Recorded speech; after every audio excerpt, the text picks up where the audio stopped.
Hello, friend.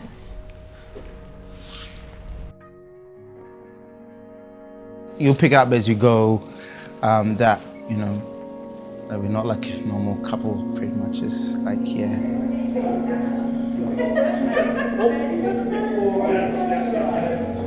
It's funny though, like, Frank in our life, I think we've never had it, like, everything's always happened for a reason or very random, and we're like, what, how did that just happen? Or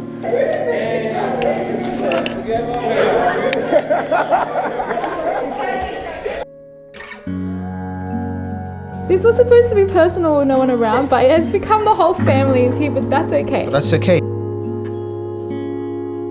If I hadn't gone through what I've gone through, I don't know, like, I wouldn't be the person that I am today, you know, and that's the thing that I am. That's the thing that I always try to say, well, because sometimes you just think, you know, I wonder what my life would have been like if I was just like any other normal, any other normal person, you know. Just, Ruth, I need you to relax. Just breathe in, okay? And it's our day. Don't stress. Everything is over. If you don't get to do things, don't worry, okay? Don't worry. Now, I do just have to be a little bit honest. Who wants to hear some honesty? Frank's an honest man. I'm an honest woman. Ruth, I did not know this was going to happen. I just, like, this is, you know, yes, no? Okay, yeah, she'll probably draw something. So, okay. Wait, let's start from the beginning.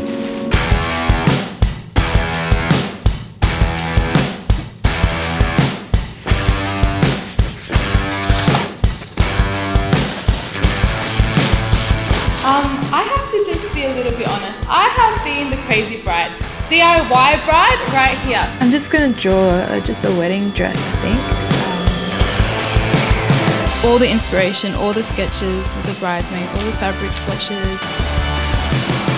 So technically the room should not see the wedding dress, is that correct? This is pretty much it. This is the colour scheme. Colour scheme for everything. Frank has actually hand dyed all the fabrics. With my bare hand. Yeah, well, guess who actually made the wedding dress with his fiancé? So, gentlemen in the audience who are still single, learn. We met here. In this arcade. In this very arcade that we are in. Basically, I was a pop-up artist.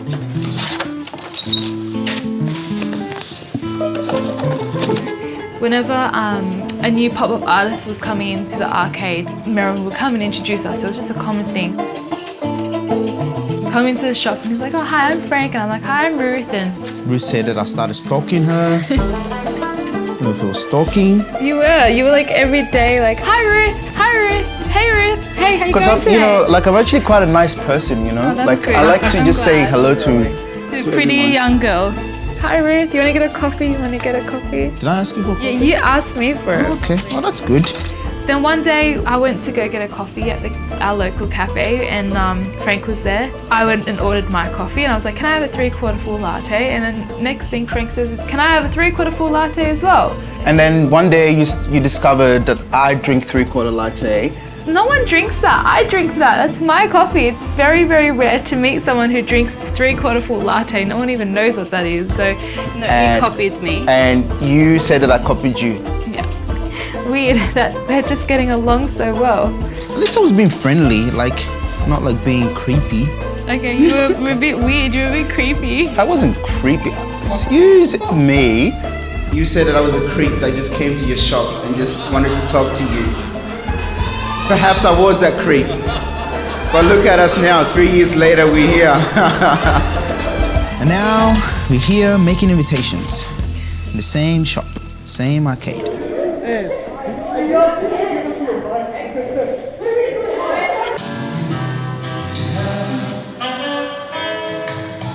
After 8. 1, 2, 3, 4, 5, 6, 7, 8. I tell people that, you know, oh, by the way, I'm no longer working in theatre, I work in a fashion store. They'll be like, you what? With the sleeves, we just cut it. This color was, yeah, like on the bottom, yeah. I don't hold my teacup properly. Oh no, you have to hold by the handle.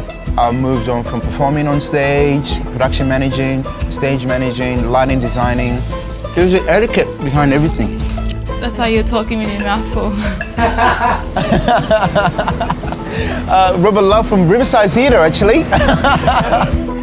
Someone needs to high five me because that was actually a good one. This is Robert Love from Riverside Theatre. I'm not talking about theatre. I'm talking about this gentleman. Robert Love. There's a character. It looks better with this sitting like that. And you ought to see his movement work, his dance work. Dance movement. I love it.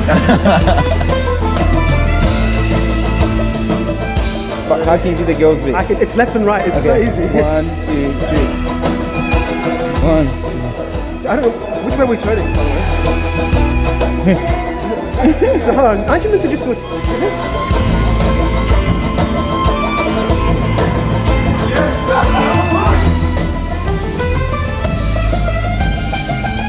Wow, who designed that ring?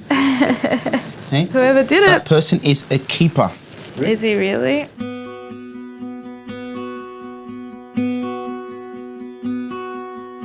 I love God and I really believe a strong belief in Jesus and Christianity, and my ideal guy was to have the same beliefs and to have the same values and the same morals and to live a life like that. And So when I met Ruth, I had to make an ultimate sacrifice, and it was a big sacrifice. can even, if you want, we can both cut it.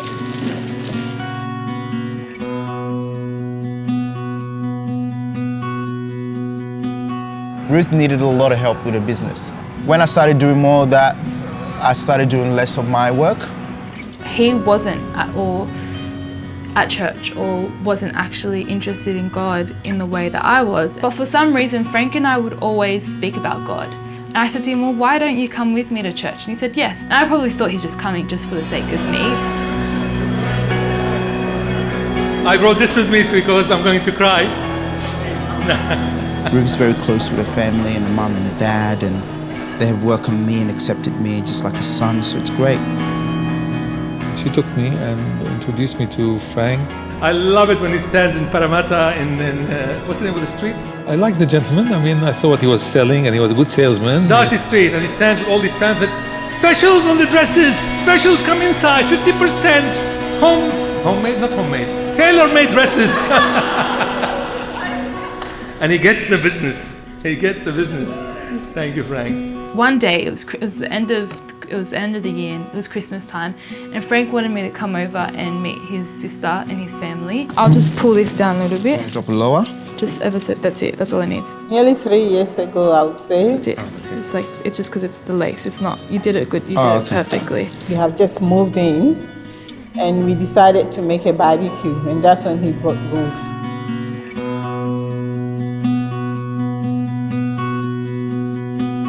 But my dad said to me, anything you want to do outside of that, you have to ask me, and he has to seek permission. So Frank did. He walked down to my dad's office in Parramatta. You might. Oh, but wait, hang on. I thought you...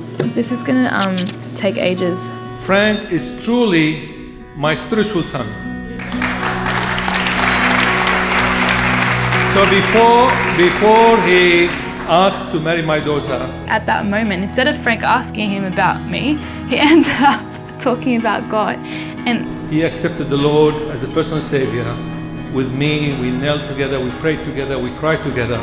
that to me was huge for me, but for him, it's like he had completely changed. And literally it was like I was speaking to a different person.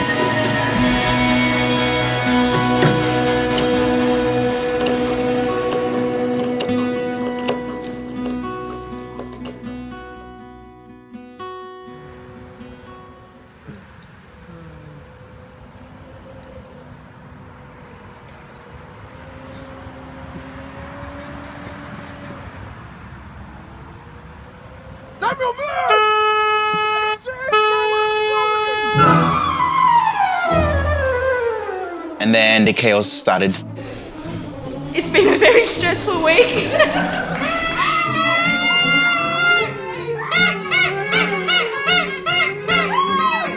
Cheers to Ruthie! I just need to bring out my napkin.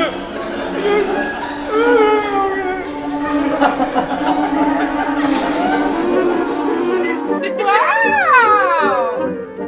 Ruth, I've known you my whole life. Very thankful for you taking care of me. As Dad said, you were like my second mother. I don't know where that came from, but yeah, okay. I don't want any flyaways. They're my pet. Number 8. What is Frank's pet peeve about you? Pet peeve. So what is it? Guys, this is gonna go with my corset. Ruth doesn't put anything back where she finds it, and it's her lateness. Ruth's always late. You have to take this. Thank you very much. This is a little cute shot of the flower girls. So is that Jasmine? Yeah. Ruth.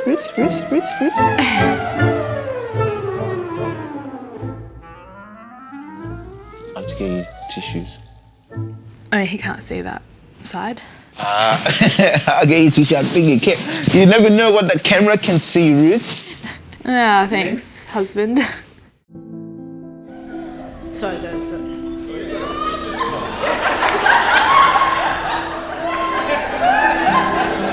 Alright, Frank. I've known you for 3 years.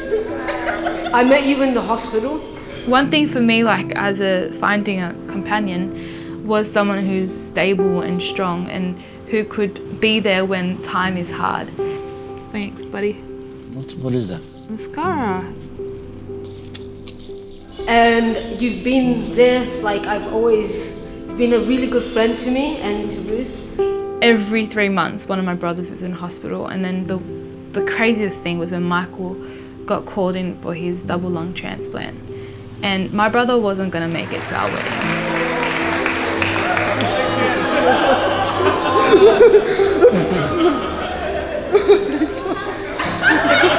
Yeah, I really admire my parents because, you know, it's already hard raising a kid and raising 3 kids with cystic fibrosis, and then also me.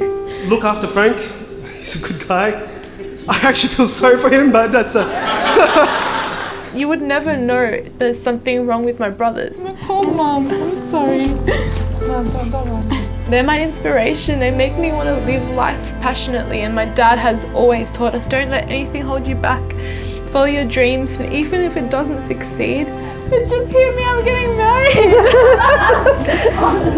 At least you feel like you've done what is right within your heart, and that's what I stand by, you know. And that's why I love about Frank, is that he reminds me of my dad, that encouraging, loyal, bright personality that is always a backbone. And I'm so honored to have you a son, Frank.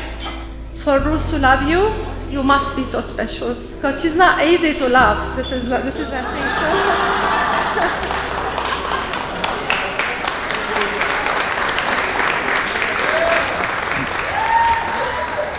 Who's crying? Everyone shh. The first date we ever went on was, I asked him, I said, I was talking about my parents, and I said, so where are your parents? Are you close with your family and your mum and dad? And he's like, I don't actually have any parents.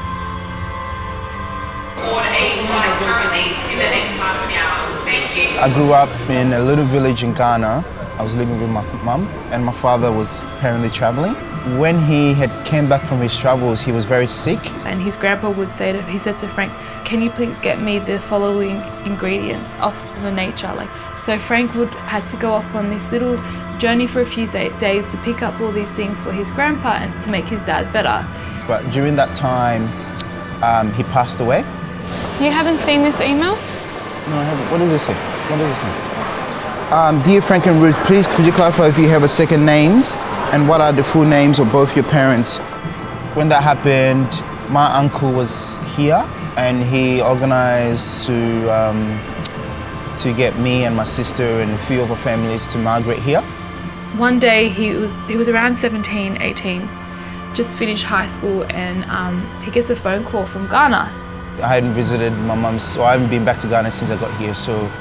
And they say, is this the house of so-and-so, so-and-so? We just want to send him the message that Frank's mother has passed away. And he was the one on the phone just getting the message, and they didn't know that obviously that was her son. But you already sent all that stuff anyways.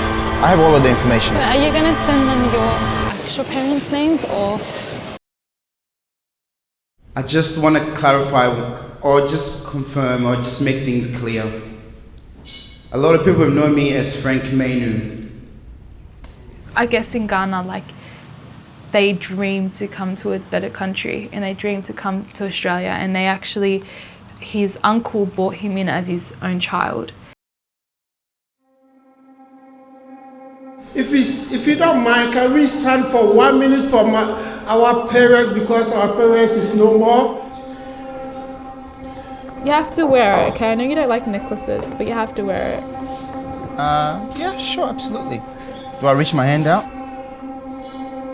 It's got your parents' names on it. I know they're not here, but I want you to know they will always be here for you. Okay, baby?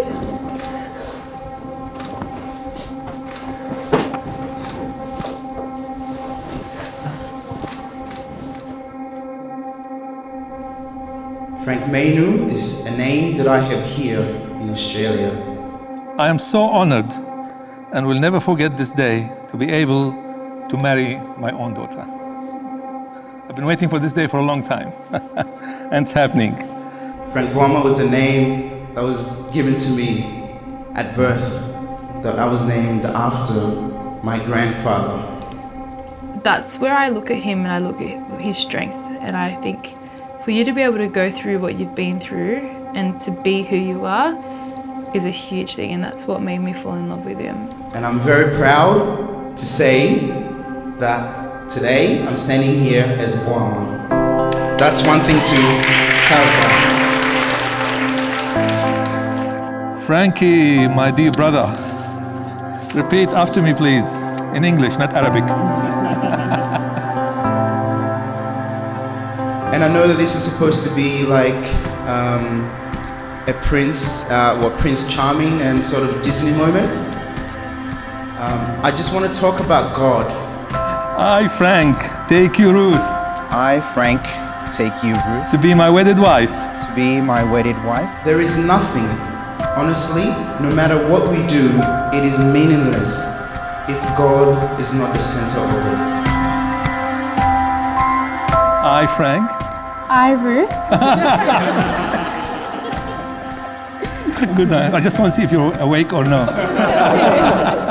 I, Ruth. I, Ruth. Take you, Frank. Take you, Frank. To be my wedded husband. To be my wedded husband. I lived my life for 25 years, going back and forth. I knew that God existed, but I did not accept that in my heart until I met Ruth. Until I went to that office, until I went and spoke to George, until I felt that amazing thing that just came through me. And that said, you have to stop everything and turn your life around. Pick up your cross and follow me. By the authority given to me as a minister of religion and as your father,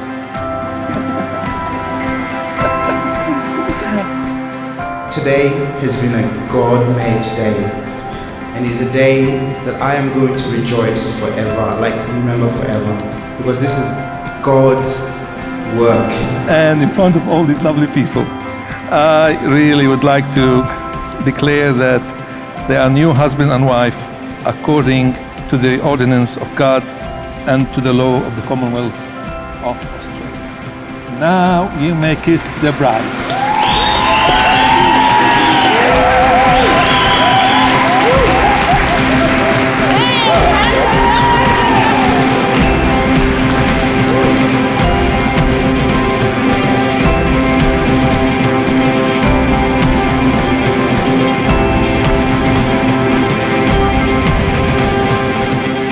Honestly, the best thing about being married is like sitting on the couch, relaxing.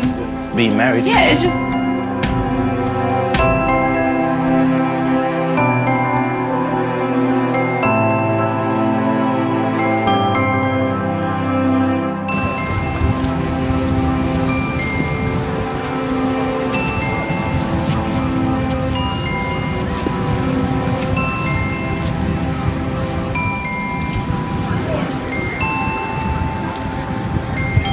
Aloha.